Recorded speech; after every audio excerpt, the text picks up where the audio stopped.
Welcome to Smart Health with me, your host, Rachel Sanders. Smart Health is your guide to the future of health and wellness.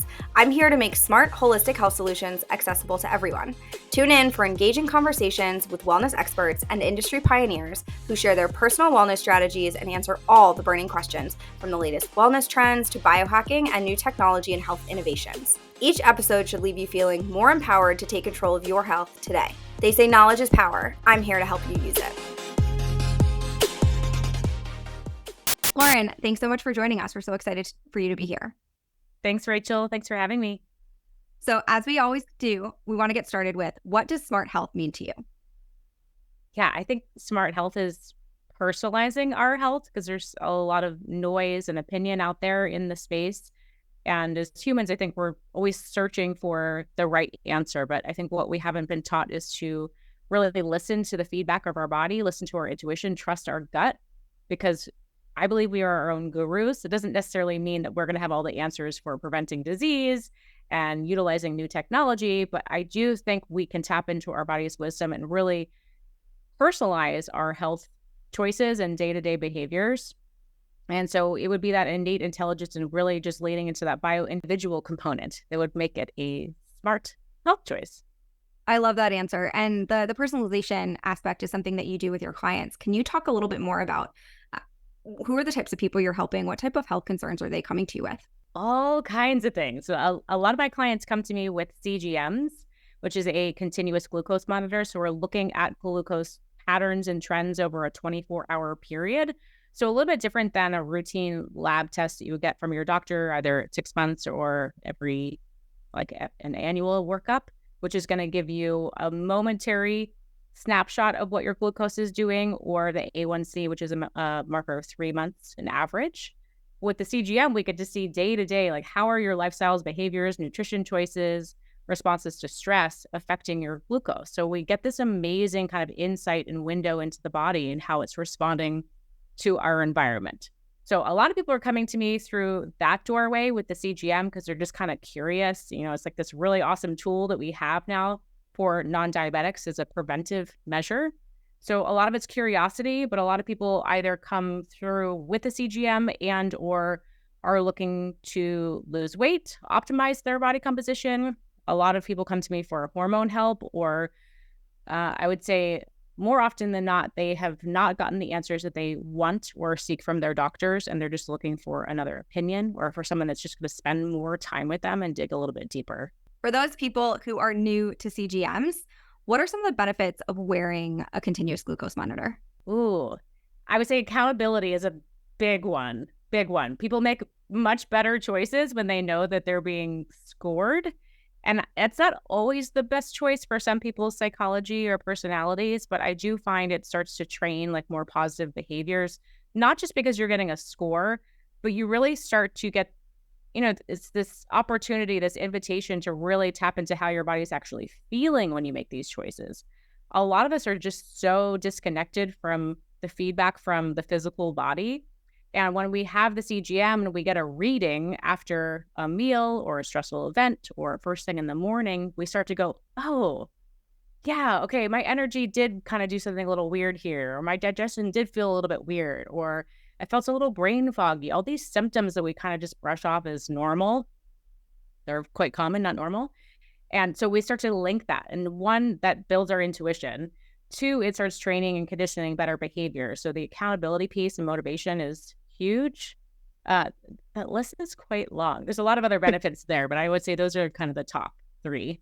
In terms of health benefits, are you seeing, is it mostly for weight management? Is it for energy? What are some of the health benefits that people see that are wearing CGMs? Yeah, I would say weight loss is a big category, though some people come into it wanting to lose weight and thinking that that's going to be the end of their search. And sometimes it is, sometimes it's not.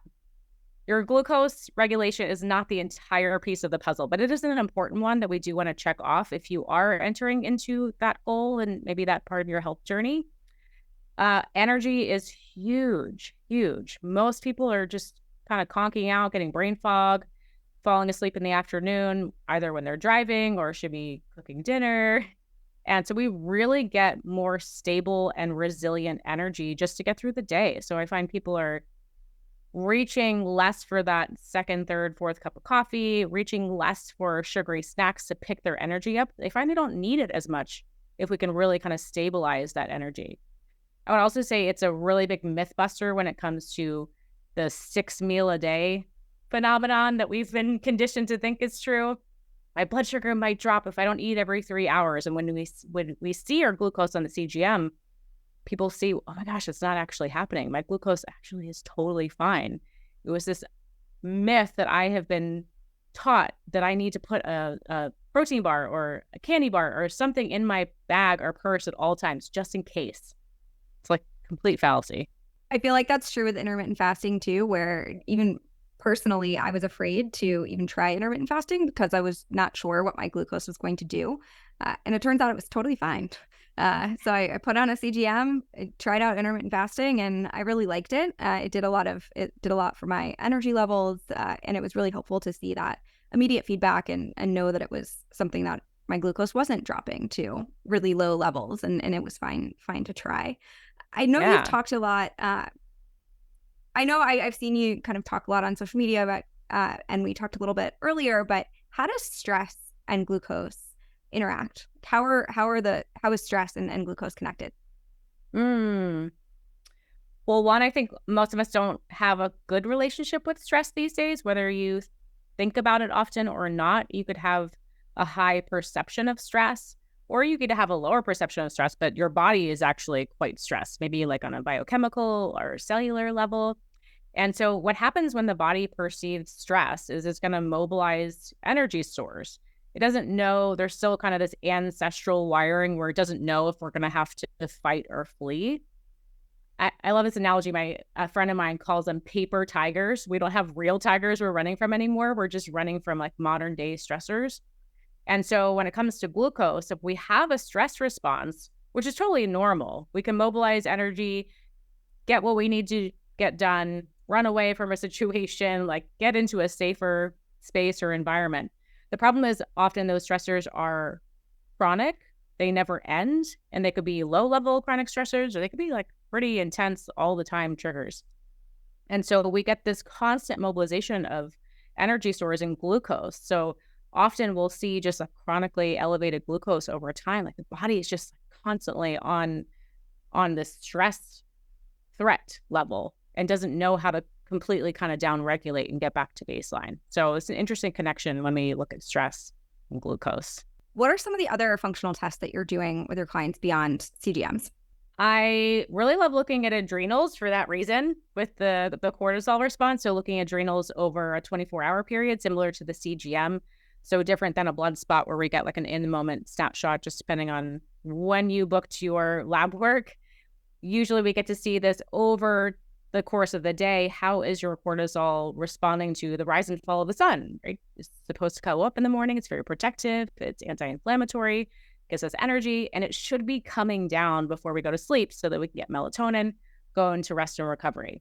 So it's really fascinating to look at that rhythm. And we often see disruptions at just key points, not across the board usually. And so I think without that testing, we could give just a very basic recommendation, like something like ashwagandha, which I feel like has become quite popularized. We don't necessarily need that all the time, all day long. So with the testing, we just get more specific information. So we can be really targeted and actually get the client to get the healing and the help at the time of day when they really need it the most.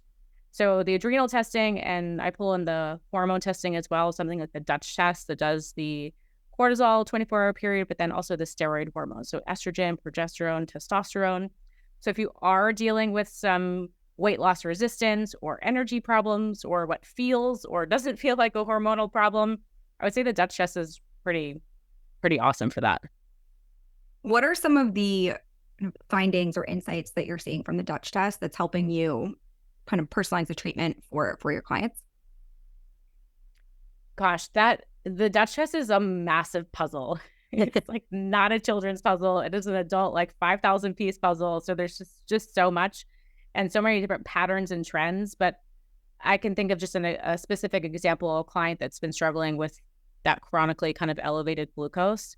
And we finally got to dig a little bit deeper into her adrenals and saw that she does have this chronically really low across the board kind of adrenal cortisol response or rhythm, just completely flatlined. So one, I think it actually can kind of confirm suspicions, but then it gives us some real targeted treatment, because otherwise we would look at her glucose and go, oh gosh, you need to take a ton of berberine, or you need to go on metformin, or maybe you need to consider one of these GLP-1 drugs like Ozempic, or, you're doing something wrong, clearly. She's not doing something wrong. We need to take into the full context her health history and what her nervous system is trying to tell us from past experiences. And so we can really go back in time and get the full picture of what that person needs on any given, month, season, year. And I think what you said is so important for so many people to understand is cortisol isn't necessarily just high. It can also be too low. And there's problems associated with both. Can you talk a little bit about how that happens and what are some of the problems that are associated with the disruption in the rhythm? Yeah, again, we want to be in the right relationship with stress. Stress is fine acutely. We talk about hormesis, especially in the biohacking world. Hormesis makes us stronger. It's how the human species really evolved and got stronger and is what it is today. We thrive off the stress. But if we have too much stress, what's going to happen is we have these alarm phases. And initially it's going to go super high because your body's just trying to get through. It's trying to survive. It's going to give you a lot of glucose.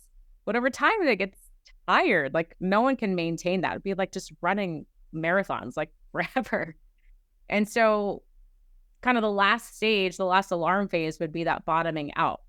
And so again, if we look at really basic recommendations for adrenals, if you Google, what do I do if my cortisol is disrupted? Be take licorice or take ashwagandha. That's not getting to the root cause, or actually I think what's more important is talking about root causes, because it's rarely just one root cause. It's usually multifactorial, many things kind of playing a part into how we got here today. So again, it's really filling in that puzzle piece and not going off of one puzzle piece, one singular. I think often we really zoom in, and in isolation or in a silo, we don't get the full story. So we got to zoom out. So again, the more puzzle pieces, the more context, the more precise we can be. What are some of those recommendations that you're offering to your clients around managing cortisol if it is out of balance? Are there 1, 2, 3 kind of main piece of advice that you're providing? There's some behavioral stuff that comes up quite often, and it's rather simple, like morning sunshine. We see if your first morning cortisol, which we call the cortisol awakening response, so it's within that first 30 minutes, how is your body responding to not being asleep anymore and coming into full awake mode? If that cortisol awakening response is not optimal, and optimal is just based on a range that we have deemed as appropriate for the mass population. If it doesn't look optimal and they don't have a good morning routine, we could just instill very basic behaviors like getting up, moving your body, getting outside into the sunshine. Sunshine into your eyes is just an amazing trigger for stimulating that cortisol. And again, cortisol is a good thing, right? We don't want too much of it, just like inflammation. It's about balance. But it could be as simple as just waking up and getting some sunshine, which is usually not too miserable of a task for people to do. It feels good. And if that feels good in the body, it's probably actually really waking you up. And then we find the rest of the day goes really well. So sometimes we could have cortisol issues later in the day, but just by targeting that first thing in the morning, the cortisol awakening response, we kind of get this feedback loop that goes across the rest of the day where things start to improve just by improving the one habit. That's fascinating. It's also free. So it's also free. I love the free stuff. Yeah. love the free pieces of that. I would imagine, given the folks that you're working with, whether it's around glucose or cortisol, that sleep is also a top concern that people are coming to you with. How do you help people manage their sleep concerns? It's so hard. Sleeping is hard. It's we all love sleep. We all want to do it for some reason in our modern days. Toxic, stressful world is just becoming more and more of a burden. There's a lot of things against us. Work schedules, relationship to stress. We have so many modern day conveniences like light and screens, and we're a very dopamine addicted society. And so all these things that we should not be doing for our brain late at night just kind of creep in because it's really enticing. There's a lot of gratification in that. So often it is more of a behavioral thing. But again, sometimes we do need to look deeper if there's been an infection or exposure to a toxin, or let's say there is impaired melatonin exposure. A lot of times that could be behavioral, but it could be because your body is under a lot of stress or a lot of inflammation and is essentially just using up all your melatonin, because melatonin is quite healing. So it really depends. But starting with the behaviors is usually number one, because if the behaviors are not in place, pulling in other protocols or treatments like supplementation, medications when needed are not going to do much if the behaviors are not there. You could think of it as like the architecture for your house. The whole thing's going to crumble if we don't have those behaviors. And what's your approach to supplementation around sleep? Are you a proponent of melatonin? Are you a melatonin-free proponent? Does it depend? I would say, again, we want to do the behaviors first. So if you are watching TV and blasting blue light in your eyes until midnight, like you are not a candidate for melatonin yet. Again, we want to get the behaviors because our body's naturally supposed to produce melatonin and we can get that back online. The research is showing there actually is not a feedback loop that stops production when you take it. So we can regain that control in the natural production if we do the right things. So dimming the lights when the sun goes down, putting down your devices. Melatonin is tricky though. Like in some cases, it is really, really helpful. I would say for jet lag, like crossing time zones, melatonin is really like that instigator that tells your brain, okay, this is the time zone that we're in. Let's follow accordingly. So it talks to all of our organs and says, like, let's get back on track. So for traveling, I would say multiple time zones, not one or two. And then bigger cases, in cases of infection or chronic disease, melatonin in higher doses can be quite helpful, but I would say that's more short term. It's definitely very precise and targeted. And I would just tell anyone to go get a high dose of melatonin.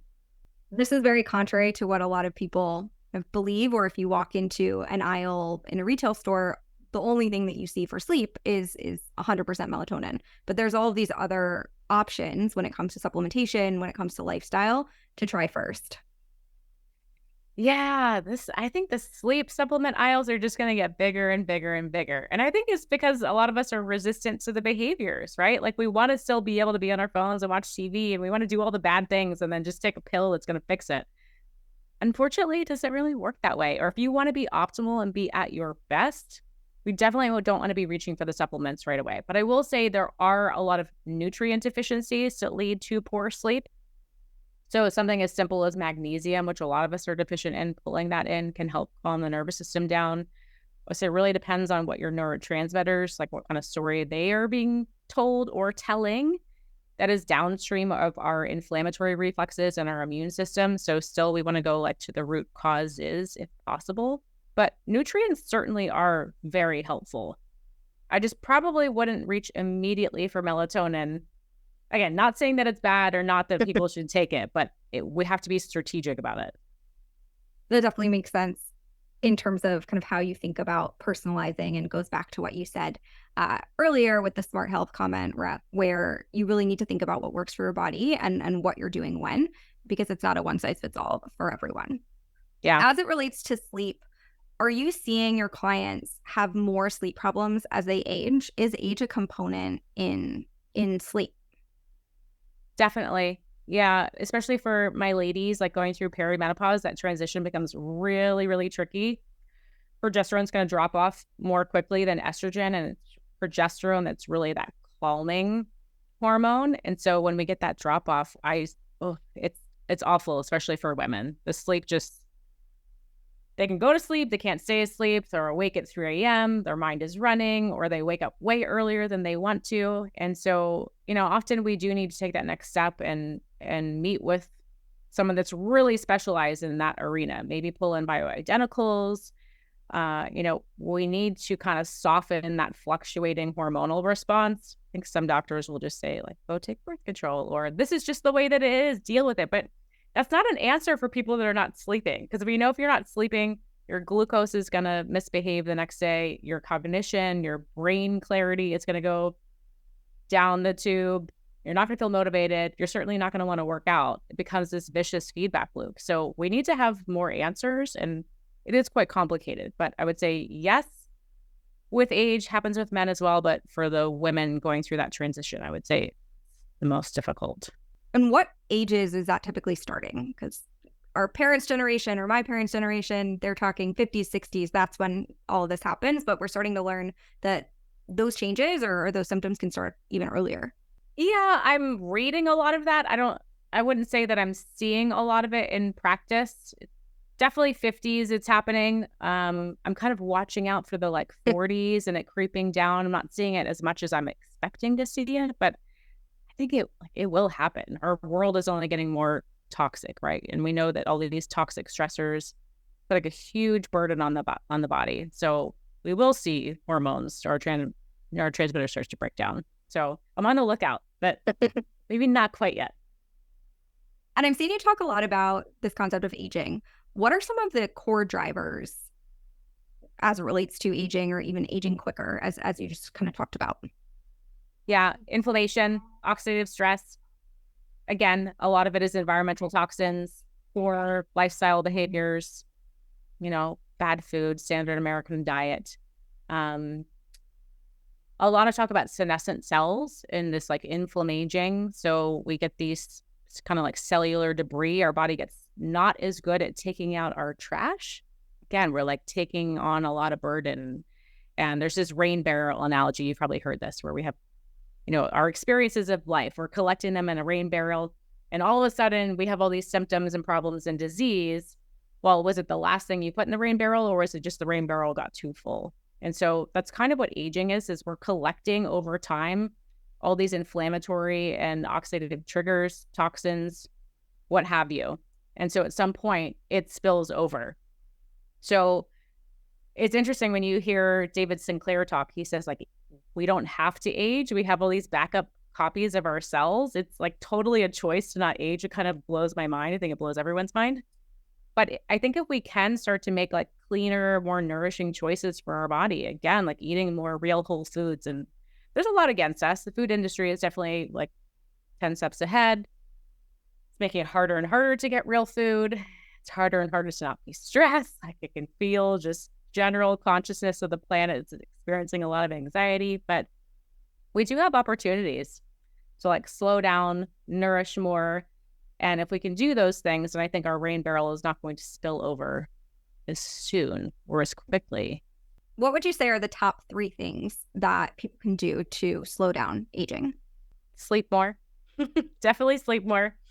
Just because that's when our body rests and recover. If you're not getting that sleep, then you're not getting the physical recovery. You're not getting the brain, the lymphatic detox. You're not getting the memory consolidation. So I always put sleep at the top of the priority list. And again, those challenges really vary from person to person. Maybe calling in nutrients, changing behaviors. But if you could sleep more and sleep better, and I would definitely say pull in some kind of data quantification, some kind of tracker that can give you some real observable metrics for your sleep. A lot of people, similar to the CGM, come in and say, oh, I sleep great, until we look at it. And maybe it's not bad, but could it be better?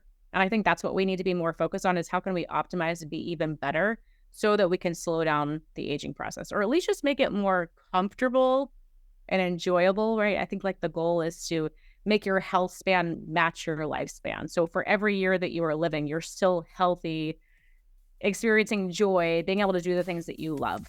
So I would probably just put sleep. All caps, headline, just figure out your sleep. Smart Health with Rachel Sanders is sponsored by... Are you tired of guesswork when it comes to your health? Look no further. Rootine is here to simplify your wellness journey and help you unlock your best health. With Routine's convenient at-home lab tests and customized nutrient solutions, you can fast-track your health goals and understand your body like never before. No more one-size-fits-all approaches. Routine tailors science-backed plans and custom nutrient solutions to your unique needs, providing personalized nutrients, insights, and guidance. From smart multivitamins based on your lab test results to targeted supplements and personalized improvement plans for stress management, Routine has you covered. Experience unmatched results that you can track and feel, allowing you to achieve your full health potential with Routine. Visit routine.co to start your personalized path to ultimate well-being. Say goodbye to the hassle of generic solutions and take control of your health today. That makes a ton of sense. The sleep is so important for us. You mentioned wearables and you mentioned metrics. What are the top metrics to look at when it comes to sleep? Sleep efficiency is a big one because people usually think like, oh, I spent 8 hours in bed. I must have gotten 8 hours of sleep. And that is not true. I don't know that I've ever seen anyone get like 100% of the time spent in bed. Because there's sleep latency, there's wake up times. We all have like kind of these micro wake ups. Ideally, we're going to make it so efficient so that you don't need maybe 8 hours. I think everyone's different, or chronotypes. We have sleep chronotypes, so everyone has a slightly different circadian kind of drive or need. But if you listen to like the top sleep scientists, they're trying to just compress and make it more efficient, the time that is spent in bed. Where if you're not efficient, you may have to spend 10 hours in bed to actually get the sleep and the recovery that your body needs. So that's what we get to see from the wearable. So looking at sleep efficiency, seeing when your wake ups are, seeing how long it takes you to fall asleep. If you are waking up at 3 a.m., are you able to go back to sleep? Like, what are those behaviors then? That can be really telling. Like, are you someone that's like, well, I'm just going to get up and walk around and go to the bathroom, which is terrible, because the second that you go from horizontal to vertical, you increase your resting heart rate. And we need that resting heart rate to lower to go back to sleep. So we just start to see like all kinds of information and data so we can start making slightly different choices. I would say also for women specifically, looking at body temperature and HRV across the menstrual cycle, we see very, very different data. Typically in the luteal phase, which is the second half, women aren't going to sleep as well, cycling women. So our body temperature gets a little hotter. Our immune system is a little more depressed when those hormones drop off. And so sleep is going to be more difficult. So that's really the time when we want to be a little bit easier on our bodies, not push our workouts. Often when we get sick, if we do. And so if you can see that information while you're sleeping, oh, my body temperature is higher, my HRV is suppressed. Now I have actionable information to make better choices the next day that are just going to start to feed into this positive feedback loop.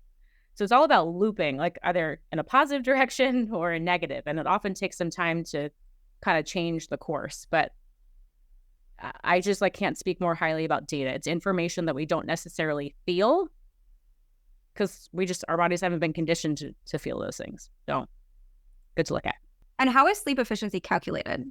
I think all of the wearables do it differently. Like Oura Ring has these red and near infrared sensors that are tracking movement. So movement and then heart rate. If your heart rate changes because you did sit up on a bed or you're rolling side to side or just moving a lot and the body temperature changes, you'll essentially kind of get like ticks against your efficiency. So we're subtracting from 100%. I can't speak to all the wearables and how they're pulling that data in, but essentially if you're moving a lot, getting up, your tracker's going to know if you're more in an alert state versus comatose, dreaming, hopefully like fully in rest mode. And how does sleep efficiency relate to some of the other metrics that you see in wearables like Oura or others like REM sleep, deep sleep, total sleep? That's a really good question. That's a lot to tease out.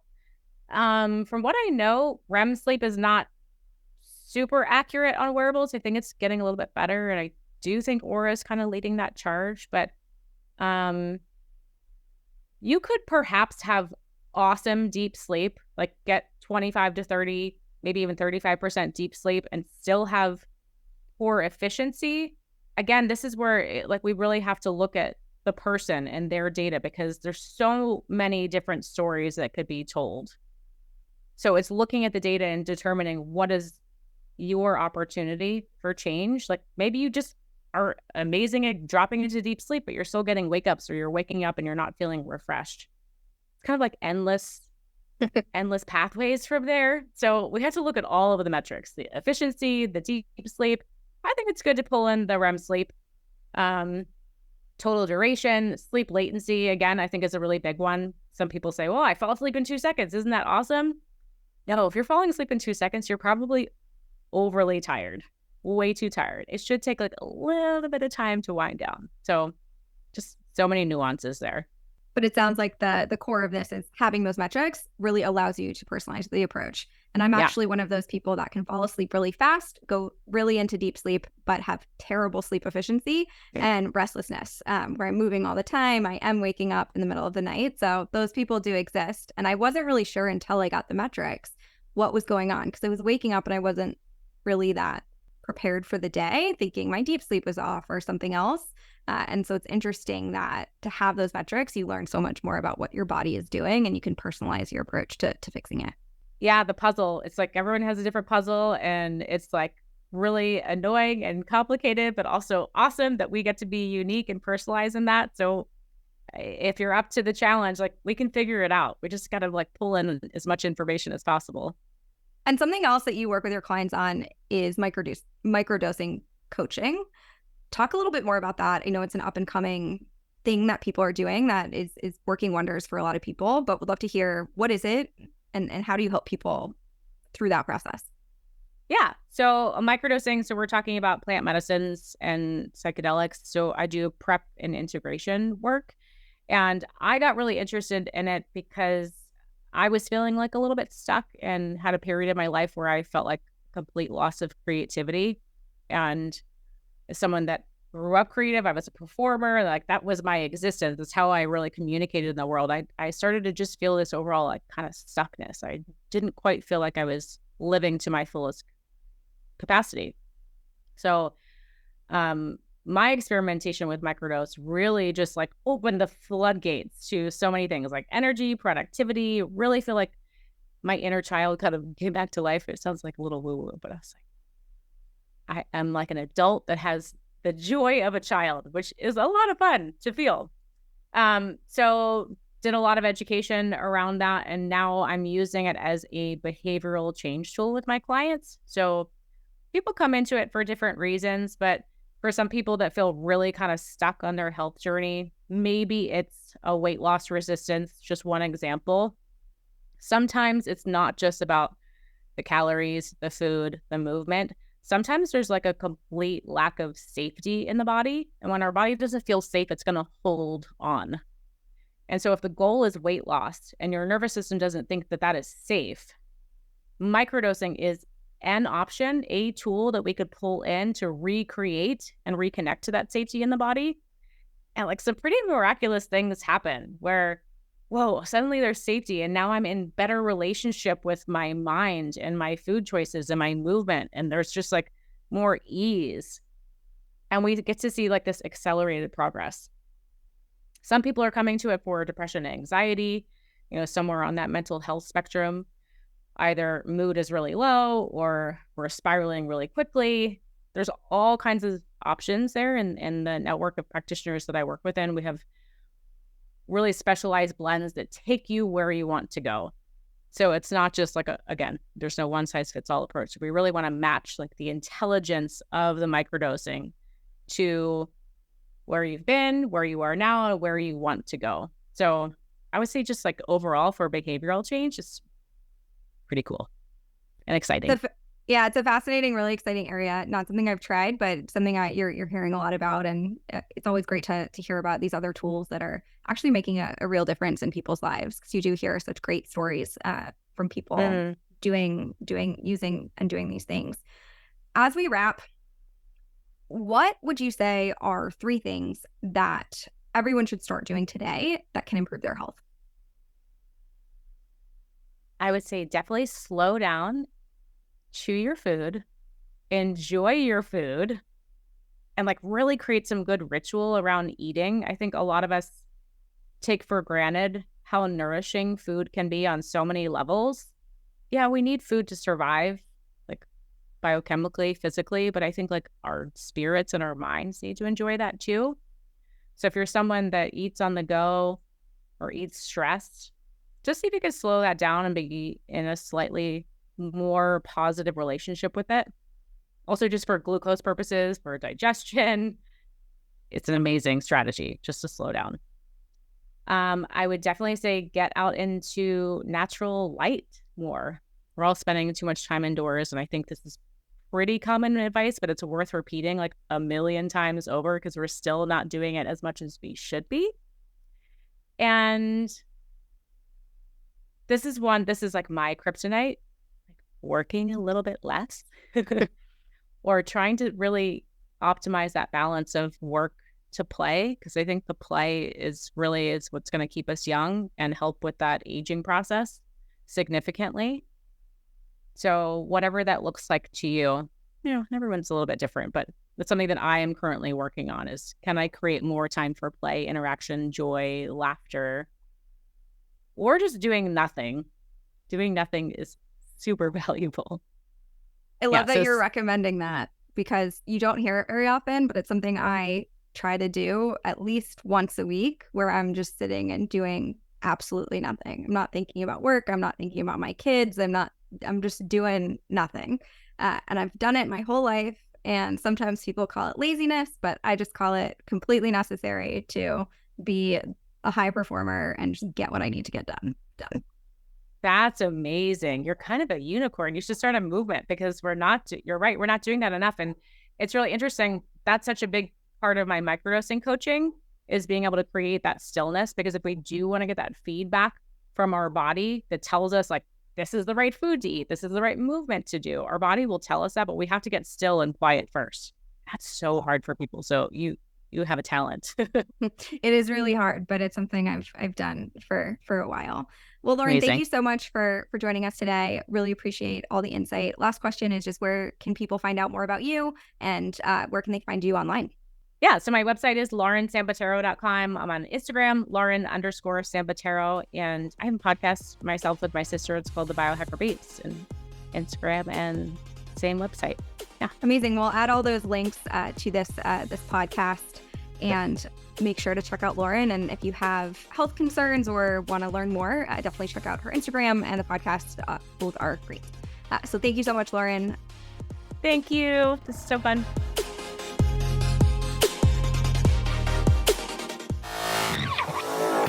Madden and Mitchell Media.